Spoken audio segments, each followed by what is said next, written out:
إن الحمد لله الأكرم الذي خلق الإنسان وكرمه وعلمه من البيان ما لم يعلم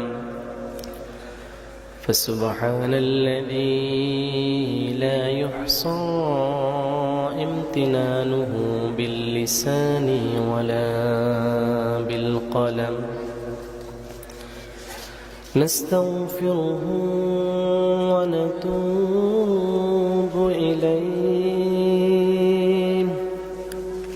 نشهد أن لا إله إلا الله وحده لا شريك له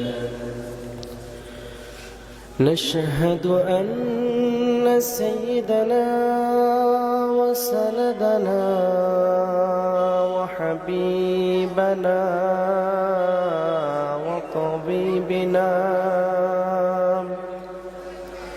وطبيب أرواحنا ومولانا محمدا عبد الله ورسوله الذي أرسله بالحق بشيرا ونذيرا وداعيا إلى الله بإذنه وسراجا منيرا فقد قال الله تعالى في كلامه المجيد وفي فرقانه الحميد أعوذ بالله من الشيطان الرجيم بسم الله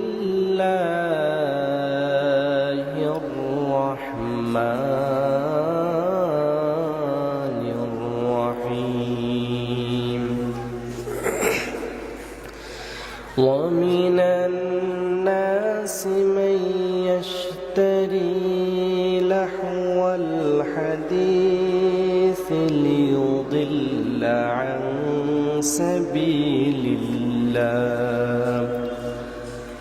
ليضل عن سبيل الله بغير علم ويتخذها هزوا أولئك لهم عذاب مهين صدق الله العظيم وفي شان حبيبه ومحبوبه صلى الله عليه وسلم السجل للمؤمنين وجنة للكافرين أو كما قال عليه الصلاة والسلام إن الله وملائكته يصلون على النبي يا أيها الذين آمنوا صلوا عليه وسلموا تسليما اللهم صل على مولانا محمد وعلى آل سيدنا সকলে মহব্বতে জোর দিয়ে পড়ি আল্লাহুম্মা সাল্লি আলা মাওলানা মুহাম্মদ ওয়া আলা আলি সাইয়্যিদিনা মন ছুটে যায় বারে বারে মরুর ওই প্রান্তরে, যেথায় ঘুমায় প্রিয় নবী সাহাবীদের নিয়ে সাথে। আল্লাহুম্মা সাল্লি আলা মাওলানা মুহাম্মদ ওয়া আলা আলি সাইয়্যিদিনা।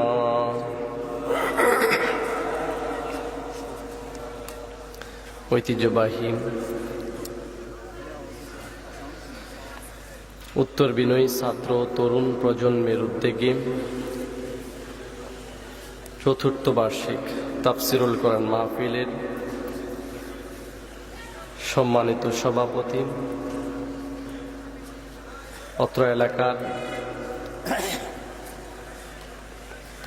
হেদায়েতের আলোকবর্তিকা আইম্মায়ে মাসাজিদ হযরতুল আল্লাহ হযরত মাওলানা মুফতি জহির ইসলাম সাহেব আতালাল্লাহু উমরাহু ওয়া বারাকাল্লাহু ফি হায়াতি, আমরা সকলে পড়ছি আমিন। আমার পূর্বে আলোচনায় রেখেছেন এম হাবিবুর রহমান, আল্লাহ তাআলা প্রিয় ভাইয়ের কণ্ঠে তাওহীদি শক্তি দান করুক, সকলে আমিন। আর আলোচনা রেখেছেন হাফেজ মোহাম্মদ পারভেজ হোসেন এবং রুবাইদুর রশিদ সালেহী। আল্লাহ তাআলা সকলকেই দ্বীনের জন্য কবুল করুক, হেদায়েতের রাহবার হিসেবে কবুল করুক, সকলে আমিন। আমার ডানে বামে বসা, সামনে বসা এবং পর্দার অন্তরালে থাকা মা ও বোনেরা, সকলের প্রতি আমার হৃদয় থেকে সালাম ও শ্রদ্ধা। আসসালামু আলাইকুম ওয়া রাহমাতুল্লাহি ওয়া বারাকাতুহু। শুকরিয়া আদায় করছি রব্বুল ইজ্জত আল জালালের, যিনি আমাদেরকে রজনীর এই অংশে পৃথিবীর সমস্ত কাজ থেকে ফারেক করে আসার বসার তৌফিক দান করেছেন। সে রব্বুল ইজ্জত আল জালালের দরবারে লাখ কোটি শুকরিয়া আদায় করছি। সকলে সমস্বরে পড়ছি আলহামদুলিল্লাহ। রব্বানা লাকাল হামদ হামদান কাসীরান طيبا مباركا فيه يا ربي لك الحمد كما ينبغي لجلال وجهك وعظيم سلطانك لك الحمد بالقرآن لك الحمد بالإسلام ولك الحمد بالإيمان। প্রশংসা আদায় করলাম কার? সব সময় আদায় করা দরকার কার? সকালবেলা, সন্ধ্যাবেলা, খাওয়ার সময়, ঘুমানোর সময়, অন্যের মাথায় বাড়ি দেওয়ার সময়। অন্যের মাথায় বাড়ি দেওয়া যাবে? আল্লাহর নবী সাল্লাল্লাহু আলাইহি সাল্লামকে জিজ্ঞেস করা হলো যে উত্তম মুসলিম কে? আল্লাহ রাসূল বলেন, আল মুসলিমু মান সালিমাল মুসলিম মিন লিসানি ওয়া ইয়াদি, যার হাত এবং জবান থেকে অপর মুসলমান নিরাপদ, সে হচ্ছে উত্তম মুসলমান। অন্য হাদিসে এসেছে, বুখারীর মধ্যে বর্ণিত আছে, আল্লাহ রাসূল সাল্লাল্লাহু আলাইহি সাল্লাম বলেন, মান লা ইয়ারহামুল্লাহ ওয়া ইয়ারহামুন নাস, আল্লাহ তার উপর রহম করেন না যে মানুষের উপর রহম করে। রহম মানে দয়া করেন না। কাউকে বাড়ি দেওয়া যাবে? অন্যায়ভাবে আঘাত করা যাবে? আমরা আঘাত করি না, আমরা মুসলমান, আমরা শুধু প্রতিহত করি। কি করি? প্রতিহত, ইনশাআল্লাহ। লাখো কোটি দুরুদ সালাম বিশ্ব নবী, নবীদের নবী, সরকার দু আলম নূরে মুজাসসাম নবী মুহাম্মদুর রাসূলুল্লাহ সাল্লাল্লাহু আলাইহি ওয়াসাল্লামের উপর। শুহাদা আত্মার মাগফিরাত কামনা করছি, যারা ইসলামের সূচনা থেকে এই পর্যন্ত পৃথিবীর আনাচে কানাচে তথা মাশরিক থেকে মাগরিব, শিমাল থেকে জুনুব পর্যন্ত ইসলামের সূচনা থেকে এই পর্যন্ত বুকের তাজা রক্ত দিয়ে যারা শহীদ হয়েছে, আল্লাহ তাআলার কাছে ফরিয়াদ জানাই, মালিক তুমি তাদেরকে জান্নাতুল ফেরদাউসের মেহমান হিসেবে কবুল করো, সবাই আমিন। 52 ভাষা আন্দোলন, 69 গণ অভ্যুত্থান, 71 স্বাধীনতা সংগ্রাম, সম্প্রতি ঘটে যাওয়া 24 জুলাই আগস্ট বিপ্লবে যত ভাই এবং বোন জীবন দিয়েছেন, আল্লাহ তাআলা তাদের সকলকে আলাই লিগিন দান করুক, সবাই বলে আমিন। যারা অসুস্থ আছে আল্লাহ তাআলা শেফা আজেলা কামেলা দান করুক এবং হায়াতে তৈয়বা সিহাতে কুল্লিহা দান করুক, সবাই বলে আমিন। প্রিয় হাজিরিন, আয়োজন যেহেতু ছাত্র সমাজ, ছাত্র যুবক তরুণ প্রজন্ম, তাদেরকে নিয়ে কিছু কথা বলা দরকার, কি বলেন? আমরা তো এমন একটা পরিবেশে এখন আছি যে পরিবেশটা পুরোপুরি দূষিত, ঠিক না বেঠিক? শুধু নাচ গান বাজনা এই সেই সব আসক্ত, ঠিক আছে না? আমরা আজকে জানবো এই আসক্তির কাজটা কারা শুরু করেছে আর কারা দায়িত্ব নিয়ে আছে, এই বিষয়গুলো শুধু জানবো, বেশি কিছু জানবো না। যেহেতু যুবকরা আয়োজন করেছে, আমি শুধু এতটুকু বলতে চাই, এই যুবকরাই যদি ঐক্যবদ্ধ হয়ে একসাথে চলে, এভাবে ইসলামের ছোট ছোট কাজগুলো করে, ইনশাআল্লাহ আগামীর বাংলাদেশ ইসলামের বাংলাদেশ, ঠিক কিনা? কারণ যুবকরা যদি জেগে থাকে, বাতিল কোনোভাবেই আক্রমণ করতে পারবে। আমরা প্রতিবাদ করব, প্রতিহত করব, আক্রমণ আমাদের স্বভাব নয়, ঠিক কিনা? ইনশাআল্লাহ যুবকদের জন্য প্রথমেই আল্লাহ রাসূল সাল্লাল্লাহু আলাইহি সাল্লামের অসংখ্য ইসরায়েলি বর্ণনা থেকে একটা বর্ণনা জানিয়ে দিচ্ছি, তারপরেই মূল আলোচনায় যাব ইনশাআল্লাহ। হাদিসটি বর্ণনা করেন সুহাইব ইবনে রুমি রাদিয়াল্লাহু তাআলা আনহু। তার দীর্ঘ বর্ণনার মধ্য দিয়ে একটা ঘটনা আছে। তিনি আল্লাহ রাসূল সাল্লাল্লাহু আলাইহি সাল্লাম থেকে শুনেছেন যে ইসরায়েলের মধ্যে যারা ছিল, বনি ইসরায়েলদের মধ্যে একজন শাসক নয়, শুধু ফেরাউন জানি আমরা, তাই না? ফেরাউন ছাড়াও আরেকজন শাসক ছিল যিনি তাকে রব হিসেবে দাবি করত, বাদশাহ, জাদুকর। সে জাদুর প্রভাব দিয়ে, জাদুবিদ্যা দিয়ে রাজত্ব দখল করে। অতঃপর এই রাজত্বের মধ্যে যত মানুষ ছিল সবাইকে এটাই বুঝাইতো যে আমি তোমাদের রব। আমাদের রব কে? সে বুঝাইতো যে আমি তোমাদের রব। তো সে যখন বিদ্ধ হয়ে গেল, চিন্তা করলো আমি তো একটা সময় মারাই যাব, আমার এই ক্ষমতা, আমার এই শান শৌকত দেখবো কে? আমার তো কোনো ফোলামাইয়া নেই, নিঃসন্তান। তখন সেই তার কওম থেকে একজন যুবককে নির্বাচন করলেন, যে যুবকের নাম হচ্ছে আব্দুল্লাহ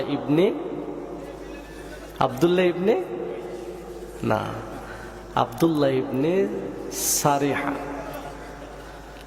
ওই যুবককে নির্বাচন করার কয়েকটা কারণ ছিল।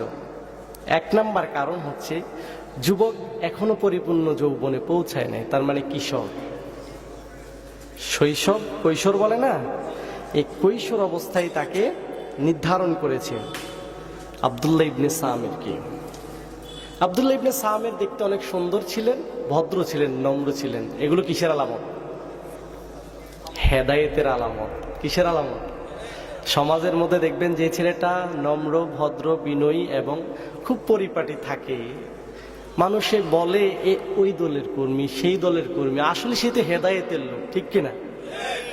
এই লোকটাকে, আব্দুল্লাহ ইবনে সামেরকে বাদশাহ যখন যাচাই বাছাই করে নিল, বাদশার কাজ হচ্ছে তাকে জাদু শিখানো। কি শিখানো?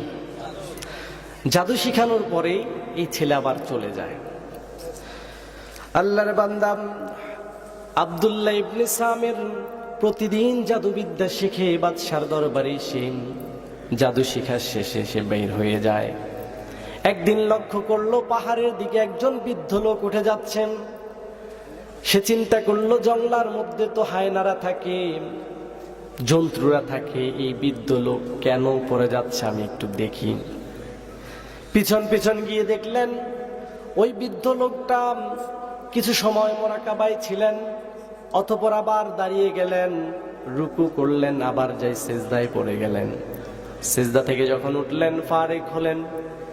আব্দুল্লাহ ইবনে সামের গিয়ে জিজ্ঞেস করলেন, অবৃদ্ধ বাবা, আপনি কি করছেন? এখানে তো কোনো দেবদেবী দেখছি না, এখানে তো আমাদের বাদশাকেও দেখছি না, আপনি কাকে সিজদা করলেন?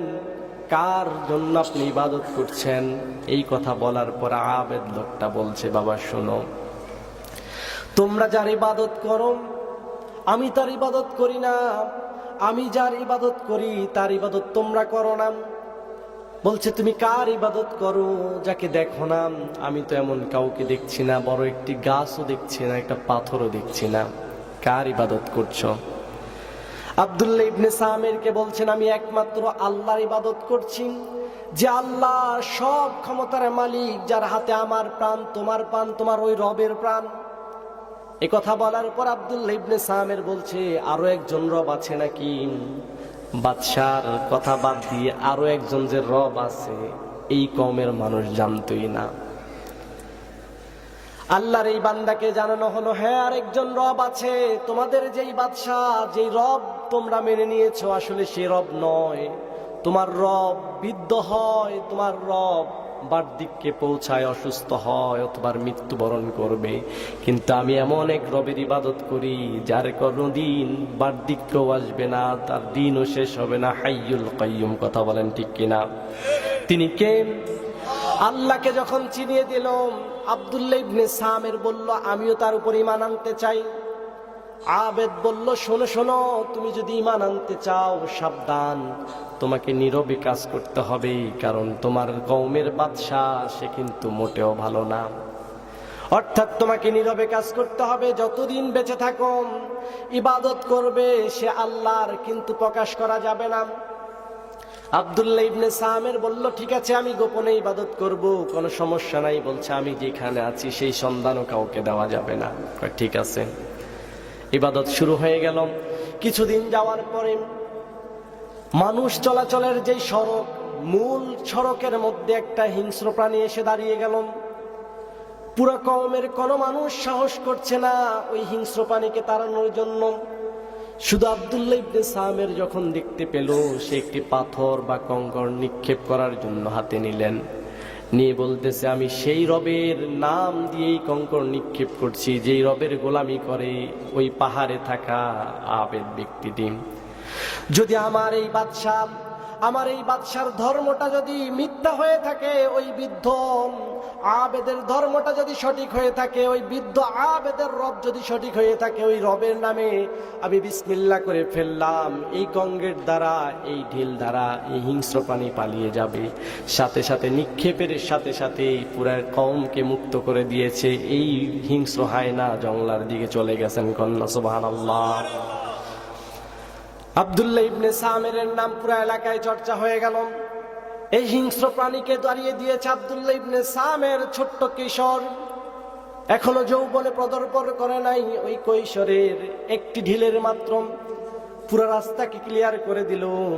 যখন এমনটা হলো, পুরা কওমের মানুষ তার কাছে আসতে শুরু করলো, বাবা আমার জন্য দোয়া করো। তিনি একটা ইসমে আজম জানতেন, দোয়া করতেন, যে যে সমস্যায় থাকতো সুস্থ হয়ে যেত। অর্থাৎ একের পর এক মানুষ আসতেছে তার কাছে, সে শুধু বলে, আমার কোনো কিছু দেওয়ার ক্ষমতা নাই, সুস্থতা দেওয়ার মালিক আমি নই, সুস্থতা দেওয়ার মালিক আল্লাহ, তোমরা সেই আল্লাহর উপর ঈমান আনো, আমি দোয়া করব তিনি ভালো করে দিবেন। কন্যা সুবহানাল্লাহ। যত কেরামতি আছে সব কেরামতির মালিক হচ্ছে। সেই সময় আব্দুল্লাহ ইবনে সামের হিকমতে ঈমানের দাওয়াত দিয়েছে, মানুষগুলোকে ঈমানদার বানিয়েছে। কিন্তু আফসোসের বিষয় হলো 90% মুসলমানের দেশে কেরামতির নাম দিয়ে মানুষের ঈমান নিয়ে খেলে এমন শয়তান বাংলার জমিনে আছে না নাই? আল্লাহ এই শয়তানদের থেকে আমাদেরকে হেফাজত করে, সবাই আমিন। আব্দুল্লাহ ইবনে সামের কাছে আসলেন ওই রাজ্যের যিনি মন্ত্রী মশাই, অন্ধ, চোখে দেখে না। এসে বলছে, আব্দুল্লাহ ইবনে সামের, তুমি আমার জন্য দোয়া করো, আল্লাহ যেন আমাকে চোখের দৃষ্টিশক্তি ফিরিয়ে দেয়, তুমি পারবে আমি জানি।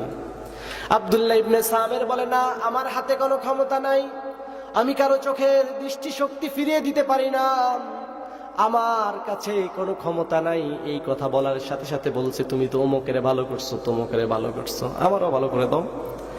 আব্দুল্লাহ ইবনে সামের বলেন, আমি শুধু দোয়া করতে পারি, তুমি ঈমান আনো সেই রবের উপরে যেই রব আমাদের সকলের মালিক, আমাদের রাজারও মালিক, বলছে আমি ঈমান আনলে কি সুস্থ হয়ে যাব? বলে হ্যাঁ, তুমি ঈমান আনো, আমি দোয়া করব আল্লাহ সুস্থতা দান করবেন। অতঃপর প্রধানমন্ত্রী ঈমান আনলো, দোয়া করলো, সাথে সাথে সুস্থ হয়ে গেল। এই খবর আর গোপন রইল না, রাজার রাজ দরবারে গিয়ে পৌঁছালাম। ও রাজা, আপনি যাকে জাদুবিদ্যা শিখান সে তো আপনার গোলাম নয়, সে এক আল্লাহর গোলাম। চিল্লায় বলেন কার গোলাম? আমরা কার গোলাম? আল্লাহর গোলাম যদি হয়ে থাকে এই কথাগুলো থেকে শিক্ষা আছে, মনোযোগ দিয়ে শুনবেন। আব্দুল্লাহ ইবনে সামের এক আল্লাহর গোলাম। এই কথা শোনার সাথে সাথে রাজা সন্ত্রাসী সশস্ত্র বাহিনী প্রেরণ করলেন। যাও আব্দুল্লাহ ইবনে সামেরকে ধরে নিয়ে আসো। আব্দুল্লাহ ইবনে সামেরকে যখন ধরে নিয়ে আসা হলো, আব্দুল্লাহ ইবনে সামের, তুমি কিসের দাওয়াত দিচ্ছ? বলে আমি এক আল্লাহর দাওয়াত দেই, আমি একমাত্র রবের দাওয়াত দেই। আব্দুল্লাহ ইবনে সামের এই কথা শুনে বাদশা বলছে তাহলে আমি কে? বলে তুমি তার বান্দা, তুমি তার গোলাম, তুমি রব নয়। এই কথা বলার সাথে সাথে বলল যে তোমরা সশস্ত্র বাহিনীদের 15 জন নিয়ে বলল তোমরা তাকে পাহাড়ের চূড়ায় নিয়ে যাও, সেখানে মারবে। মারার পরে তাকে পাহাড় থেকে নিক্ষেপ করে ফেলে দেবে যাতে করে মানুষ তাকে খুঁজে না পায়। অতঃপর 15 জন সিপাহী নিয়ে আব্দুল্লাহ ইবনে সামিরকে নিয়ে যখন পাহাড়ের উপরে গেল, আল্লাহর হুকুম, আল্লাহর কি রহমত, 15 জন সৈন্য ধ্বংস হয়ে গেছে। কন্যা সুবহানাল্লাহ। সাহায্য করেছেন কে? আব্দুল্লাহ ইবনে সামিরকে নিয়ে যখন পাহাড়ের চূড়ায় গেল, সব ধ্বংস হয়ে গেল। আব্দুল্লাহ ইবনে সামির আবার বাদশার দরবারে হাজির। আব্দুল্লাহ ইবনে সামির, আমার সৈনিকেরা কই? শেষ। বলে এই সৈন্যরা তোমরা আরো 10 জন ধরো, তাকে নদীতে নিয়ে যাও, নৌকায় চড়াও, নদীর মাঝখানে যখন যাবে তাকে পানিতে নিক্ষেপ করে ফেলে দিবে। সেখানে 10 জন গেছে, তারাও ধ্বংস হয়ে গেছে। অতঃপর আব্দুল্লাহ ইবনে সামির আবার ফিরে এসেছে রাজ দরবারে। কোথায়? যেই রাজ দরবার থেকে তাকে বারবার মৃত্যুদণ্ড দেওয়া হয় সেই রাজ দরবারেই ফিরে আসে। কারণ আব্দুল্লাহ ইবনে সামির জানে এই কওমের মানুষ রব চেনে না, আমাকে জান প্রাণ লড়াই করে হলেও রবকে চিনিয়ে দিতে হবে। এই মিশন নিয়ে আব্দুল্লাহ ইবনে সামির যখন আবার আসলো, বলল আব্দুল্লাহ ইবনে সামির, কি ব্যাপার, তোমাকে কি এখনো কেউ কিছু করতে পারে নাই? কয় না। কেন পারে না? কি মন্ত্র শিখেছো? বলে আমি মন্ত্র শিখি না, আমি এক আল্লাহর উপরে তাওয়াক্কাল করি যিনি আমার হায়াত এবং মাউতের মালিক। সুবহানাল্লাহ। বলছে তোমাকে কি কতল করা যাবে না? আব্দুল্লাহ ইবনে সামির বলে জি হ্যাঁ, অবশ্যই আমাকে কতল করা যাবে। কুল্লু নাফসিন যায়িকাতুল মাউত, সকল প্রাণী মৃত্যুবরণ করবে। তুমি আমাকে কতল করতে পারবে? যদি কতল করতে চাও তবে পুরা কওমের মানুষদেরকে একটি ময়দানে এনে হাজির করো, আমি বলে দেব কিভাবে আমাকে কতল করতে পারো। সুবহানাল্লাহ। মানুষ মরণ থেকে পালায়, ইমানদাররা মরণকে আলিঙ্গন করে নেয়, ঠিক কিনা? কারণ ইমানদাররা জানে আমাদের হারানোর কিছু নাই, আমরা তো দুনিয়ার এই সফর শেষ করতে পারলেই জান্নাত, ঠিক কিনা? আল্লাহ আমাদেরকে কবুল করে সবাই আমিন। আব্দুল্লাহ ইবনে সামির এই কথা বলার সাথে সাথে বাদশাহ আয়োজন করলো ঢাক ঢোল পিটিয়ে। একদিন সকলকে একসাথ করার পর বাদশাহ নিজে তীর নিক্ষেপ করছে, কিন্তু আব্দুল্লাহ ইবনে সামিরের গায়ের মধ্যে আঘাত করে না। কন্যা সুবহানাল্লাহ। 2-3টা তীর নিক্ষেপ করার পরে বলছে আব্দুল্লাহ ইবনে সামির, তুমি তো বলেছ মানুষগুলো জড়ো হলে তোমাকে আহত করা যাবে, কতল করা যাবে, তুমি নিহত হয়ে যাবে, কিন্তু আমি তো নিক্ষেপ করছি, তোমার গায়ে তো পড়ছে না। আব্দুল্লাহ ইবনে সামির বলে আমি বলেছি আমি শিখিয়ে দিব কিভাবে আমাকে মারা লাগে। সুবহানাল্লাহ। বলছে দাও, বেশ, সবাই আসছে, তুমি শিখিয়ে দাও কিভাবে মারতে হবে। আব্দুল্লাহ ইবনে সামির বলে আমি যেই রবকে বিশ্বাস করি তুমি শুধু সেই রবের নাম নিয়ে আমাকে তীর নিক্ষেপ করবে। শুধু নিক্ষেপ করার সময় বলবে বিসমিল্লাহি রব্বিল গোলাম। এজন্য বলে যে ইন্নাল উলামা ওয়ারাসাতুল আম্বিয়া। উলামায়ে কেরাম কার ওয়ারিস? আম্বিয়াদের ওয়ারিস। নজর বিন হারিসের ডাকে যখন মানুষগুলো সাড়া দিল, আল্লাহর হাবিব সাল্লাল্লাহু আলাইহি সাল্লাম কিছুটা মন খারাপ করে ফেললেন। এমন তো অবস্থায় আল্লাহ আয়াত নাজিল করলেন, ওয়া মিনান নাসি মান ইয়াশতারি লাহওয়াল হাদিস লিয়ুদিল্লা আন সাবিলিল্লাহ। লোকেদের মধ্যে এমন কিছু মানুষ আছে যারা মাইয়াশতারি ক্রয় করে লাহওয়াল হাদিস। লাহওয়াল হাদিসের বিষয় তাফসীরে কাশাফ বর্ণনা করেন, এমন সব কথোপকথন, এমন সব সাহিত্য উপন্যাস, এমন সব গান বাজনা যা মানুষকে আল্লাহ থেকে বিমুখ করে দেয়। কি থেকে? হযরত ইবনে মাসউদ রাদিয়াল্লাহু তাআলা আনহু বলেন, এই লাহওয়াল হাদিস মানে হচ্ছে গান বাজনা, অন্য কোনো কিছু নয়, শুধু গান বাজনা, বাদ্যযন্ত্র। এই একই বিষয় ইবনে মাসউদ রাদিয়াল্লাহু তাআলা আনহুর এই হাদিসটা একজন দুইজন নয়, প্রায় 18 জন হাদিসের রাবী এটা বর্ণনা করেছেন। কন্যা সুবহানাল্লাহ।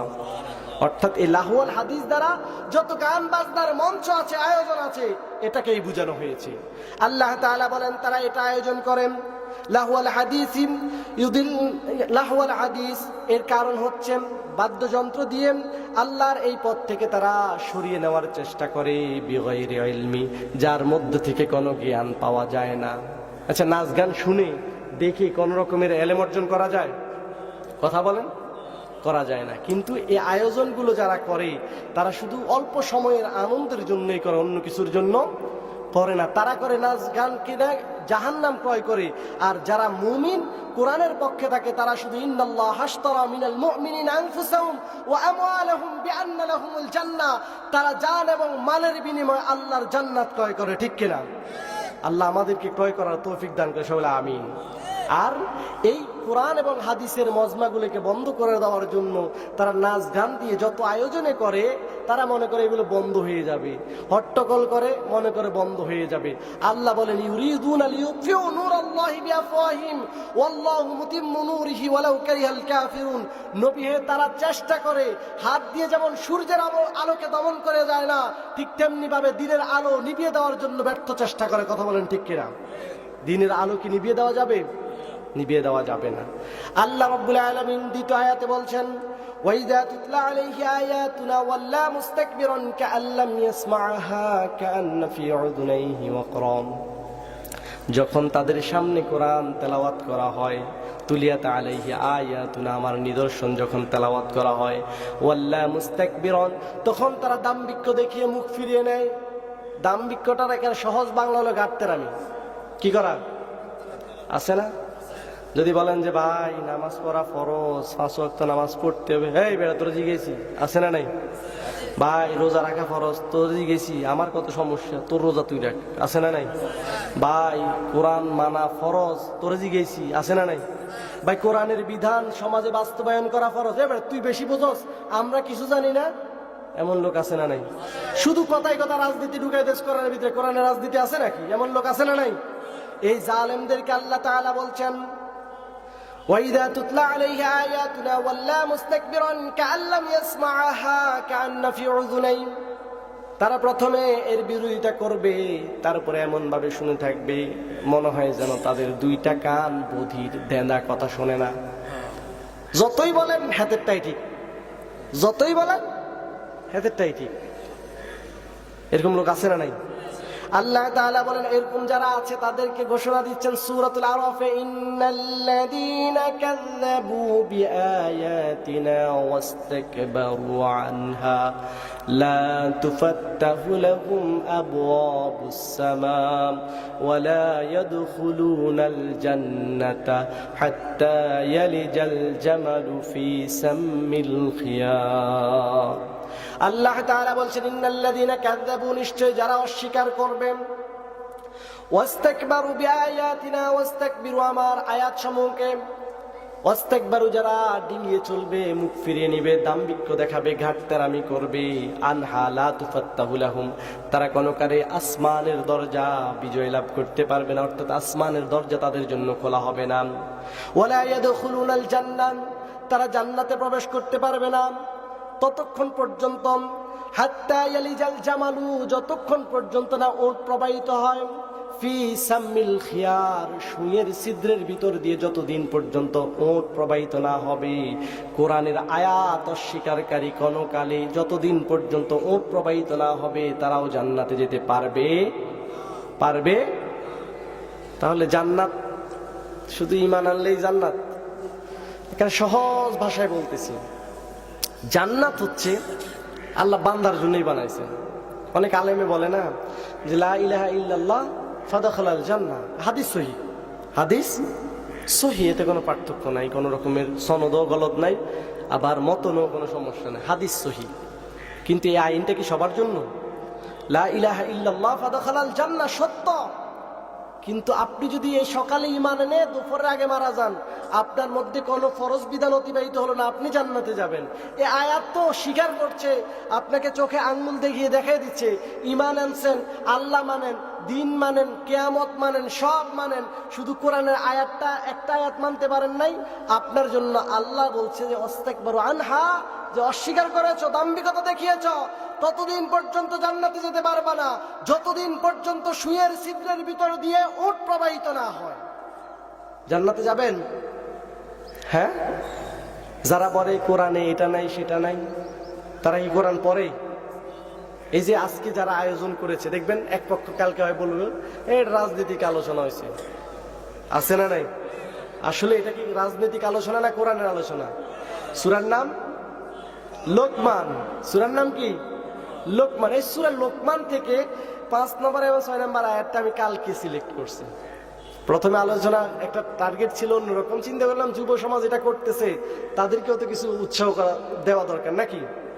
আচ্ছা বলেন তো, যারা আছেন তারা কি চাইলেই একটা ডিজে পার্টি করতে পারতো না? সহজ না? কারণ আমাদের পরিবেশ এমন নোংরা হয়ে গেছে, বিগত দিনগুলোর কারণে আমাদের পরিবেশ এতটাই নোংরা হয়েছে যে শুধু ফাহেসা কাজের জন্য অনুমতি, কোরআন এবং হাদিসের জন্য অনুমতি নেই, ঠিক না? কারণ এটা এদের সহ্য হয় না। সহ্য হবে কি করে ভাই? আপনি করেন জিনার কারবারি, আপনি করেন সুদের কারবারি, আপনি করেন 2 নম্বরই, আপনার সারা জীবন ধরে শুধু বাটপারি, আপনার সহ্য হবে কেমনে? আপনি যদি হক পথে থাকতেন, আপনিই কোরআন চাইতেন, বুঝবেন যে কোরআন চায় না, সংবিধানে কোরআন চায় না, তার ভিতরে সমস্যা আছে, ঠিক কিনা? কারণ চোর চাইবে চোরের আইন পাশ না হোক, জেনাকার চাইবে জেনার আইন পাশ না হোক, ঘুষখোর চাইবে ঘুষের আইন যেন পাশ না হয়। আর এগুলো যদি হয়ে যায় তার তো আর বাঁচা নাই, কারণ তারা খাওয়ার জন্যই বাঁচে, বাঁচার জন্য খায় না, ঠিক কিনা? যুবক সমাজকে যেহেতু রাত অনেক হয়ে গেছে, কথা সংকীর্ণ করতে হবে, বুঝতে পারতেছি অনেকেরই উঠানামা শুরু হয়েছে। যুব সমাজদের জন্য 2টা লাইন আমার, তোমরা যেভাবে আছো ঠিক সেইভাবে সম্মিলিতভাবে থাকবে। মনে রাখবে, মাথার চুল যাদের আছে আজকে ট্রাই করবা, একসাথে এক মুষ্টি চুল যদি ধরে টান দাও, সবগুলো চুল ওঠানো সম্ভব, শুধু দুর্বল যে চুলগুলো আছে সেগুলো ঝরে যাবে। তবে একটা একটা করে যদি টানো, সবগুলো চুল উঠে ফেলা সম্ভব কিনা? কথা বলেন, সম্ভব কিনা? তোমরা যদি ঐক্যের বন্ধনে থাকো, তবে তোমরা সব সময় সব পরিস্থিতিতে বিজয় লাভ করবে ইনশাআল্লাহ। আর যত প্রতিকূল মুহূর্তে আসুক, পুরা পরিবেশ তোমাদের প্রতিকূলে চলে যাক, অনুকূলে না থাকুক, পিঁপড়ার মতো ভূমিকা রাখতে হবে। প্লাবন আসলে যেমন পিঁপড়া একে অপরের হাত ধরে একটা রিং আকার ধারণ করে, গোলাকার রিং হয়ে তারা যখন ঘর বাড়ি ডুবে যায়, বাসাগুলো ভেঙে যায়, গোলাকার রিং ধারণ করে ঘুরতে থাকে, ঘুরতে ঘুরতে একটা সময় তারা নীর খুঁজে পায়। ঠিক তোমাদেরকে যত প্রতিকূল মুহূর্তে আসুক না কেন, আল্লাহর বিধান বাস্তবায়নের জন্য সদা সর্বদা ভূমিকা পালন করতে হবে, এক হাতে হাত মিলিয়ে সবাই ঐক্যবদ্ধভাবে। রাজি আছি সবাই? আল্লাহ সবাইকে কবুল করে, সবাই আমিন। কারা কারা রাজি আছে 2 হাত তুলে দেখে। আল্লাহ কবুল করে, সবাই আমিন। আর মরে তো যাবই, কেউ কি বেঁচে থাকতে পারবেন? মৃত্যুটা যেন হয় আব্দুল্লাহ ইবনে সামিরের মতো। রাজি আছি সবাই? মৃত্যুটা যেন হয় তালহার মতো, মৃত্যুটা যেন হয় আব্দুর রহমান ইবনে আউফের মতো, মৃত্যুটা যেন হয় আবু দুজানার মতো, মৃত্যুটা যেন আমার আপনার হয় বদরের প্রান্তরে যে উৎসাহিত করেছে হযরত মিকদাদের মতো। মায়েরা আমার, যারাই শুনতেছেন, আপনাদের জন্য শুধু পার্সোনালি 2টা আমল দিয়ে যাচ্ছি। 1 নাম্বার আমল, স্বামী যাই করে আপনি হযরত আসিয়ার ভূমিকা পালন করতে হবে। হযরত আসিয়া যেমন করে কাফেরের ঘরে থেকে আল্লাহর উপর ঈমান এনেছে, আল্লাহর ইবাদত করেছে, আপনার যত কিছুই হোক না কেন, আপনি যদি ঠিক হয়ে যান, আপনার সন্তান ভালো সন্তানে পরিণত হবে, ঠিক কিনা? আপনাকে যদি আসিয়ার ভূমিকা পালন যদি আপনি করতে পারেন, আপনার ঘর থেকে হযরত মাহাদির জন্ম হতে পারে, ঠিক কিনা?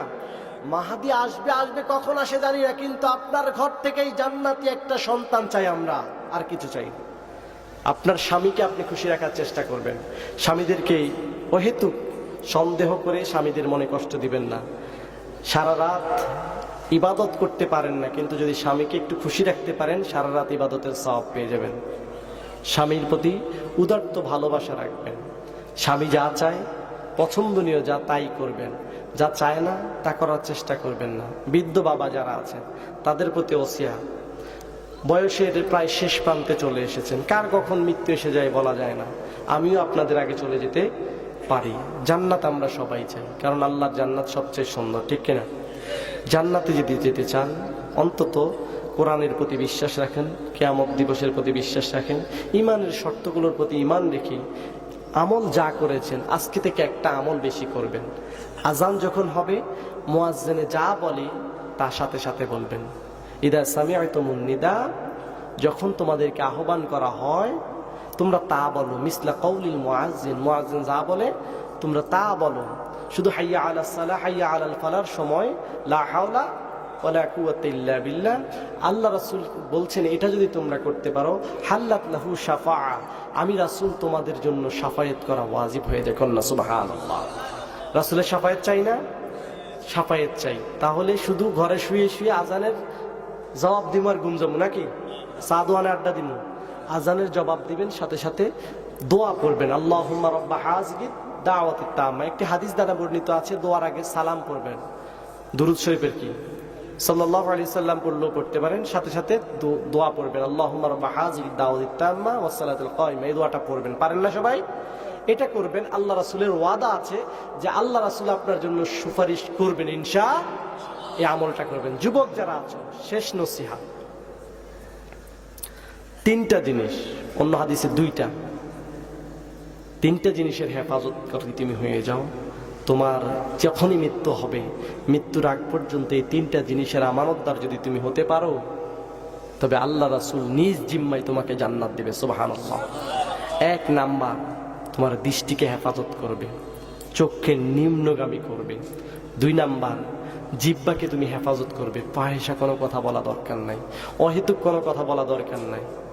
আর তিন নাম্বার, লজ্জাস্থানের হেফাজত করবে। এটা তোমার কাছে আমানত, এটার হেফাজত করবে ইনশাআল্লাহ। আল্লাহ রাসূলের ওয়াদা হচ্ছে আমি রাসূল নিজ জিম্মায় তাকে জান্নাত দেব। সুবহানাল্লাহ। পুরো আলোচনার কোনো কিছু মনে রাখা দরকার নেই, অন্তত এটা রাখতে পারবেন তো যে আমি আমার তিন জিনিস হেফাজত করব। কয়টা?